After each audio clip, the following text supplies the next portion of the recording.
Bonsoir à toutes et à tous et bienvenue sur l'Économiste TV. Au sommaire de ce Flash Info, un tour d'horizon de l'actualité économique africaine entre fragilité financière persistante, tensions sur les matières premières et initiatives de modernisation. Le rapport 2025 de l'Organisation de coopération et de développement économique OCDE sur les marchés de capitaux dresse un constat sans équivoque. Malgré des progrès notables depuis le début des années 2000, les marchés financiers du continent demeurent marginaux et fortement concentrés. En 25 ans, souligne le rapport, les entreprises africaines n'ont levé qu'environ 220 milliards de dollars en capitaux propres, une contribution très faible à l'échelle mondiale. Certes, la capitalisation boursière a été multipliée par 27 pour atteindre 560 milliards de dollars en 2024, mais plus de 80% de cette valeur reste concentrée en Afrique du Sud, en Égypte et au Nigeria, dans des marchés caractérisés par de faibles volumes d'échanges et une diversification limitée. À cela s'ajoute un marché de la dette des entreprises en net repli. Passé de 230 milliards de dollars en 2020 à 180 milliards en 2024, confirmons que l'accès au financement demeure l'un des principaux freins au développement des entreprises africaines, cité comme obstacle majeur par 31% d'entre elles. C'est précisément cette vulnérabilité financière que l'on retrouve sous une autre forme en Côte d'Ivoire, où la chute brutale des coûts mondiaux du cacao bouleverse l'équilibre du secteur. Face à des prix désormais autour de 6 000 $ la tonne, soit près de la moitié de leur niveau d'il y a un an, le Conseil Café Cacao envisage de racheter environ 200 000 tonnes de cacao aux producteurs afin d'éviter des défauts de paiement des exportateurs. La perspective d'un excédent mondial pour la campagne 2024-2025 complique l'exécution de contrats conclus à des prix plus élevés, entraînant une accumulation inhabituelle de fèves dans les ports d'Abidjan et de Saint-Pedro.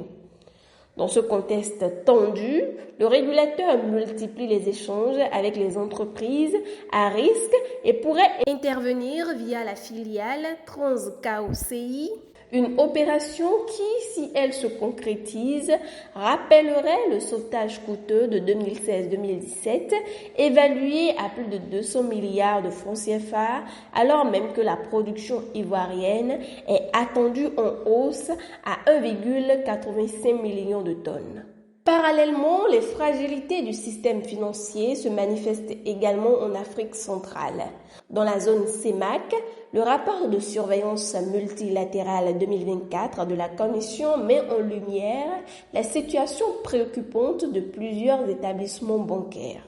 En 2024, 10 banques, dont 5 au Tchad, présentaient un besoin de recapitalisation globale de 247,3 milliards de francs CFA, tandis que près de 40% des établissements ne respectaient pas l'ensemble des normes prudentielles en matière de fonds propres.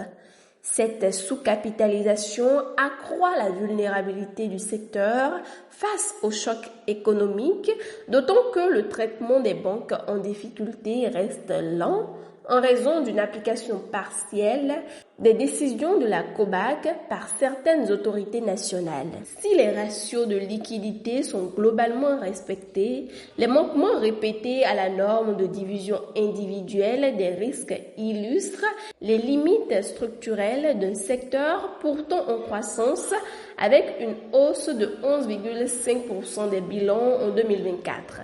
Dans ce contexte, le relèvement du capital minimum exigé à partir de janvier 2026 apparaît comme un levier crucial pour renforcer la stabilité financière régionale. Dans un registre plus dynamique, le secteur du transport aérien illustre les efforts de modernisation en cours.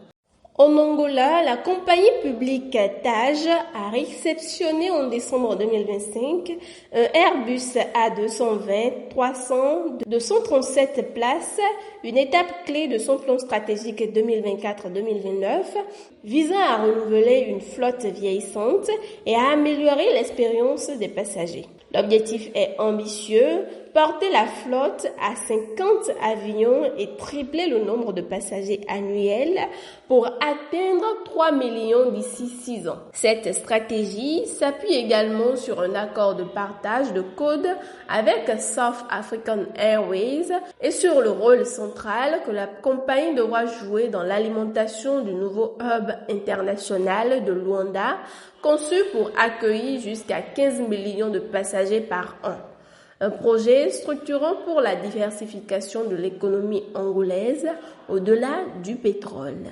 Enfin, l'innovation numérique s'impose comme un autre pilier de transformation sur le continent. Au Maroc, le gouvernement prévoit d'investir 1,3 milliard de dirhams pour soutenir les startups nationales dans le cadre de sa stratégie Digital Maroc 2030. Annoncée lors de la conférence Digital Now 2025, cette enveloppe vise à renforcer l'écosystème entrepreneurial à travers le soutien à la création d'entreprises, au capital risque et au réseau technoparc. Les autorités ambitionnent la création de 1000 startups d'ici 2026 et de 3000 à l'horizon 2030, tout en réduisant les disparités régionales et en favorisant la numérisation des zones rurales. Malgré ces perspectives prometteuses, les défis structurels persistent, notamment le manque de financement au stade avancé et des débouchés encore limités pour des investisseurs. Rappelons que la transformation numérique, comme le développement économique plus large, reste un chantier de long terme. Ainsi s'achève ce point sur l'actualité économique dans la sous-région et au-delà.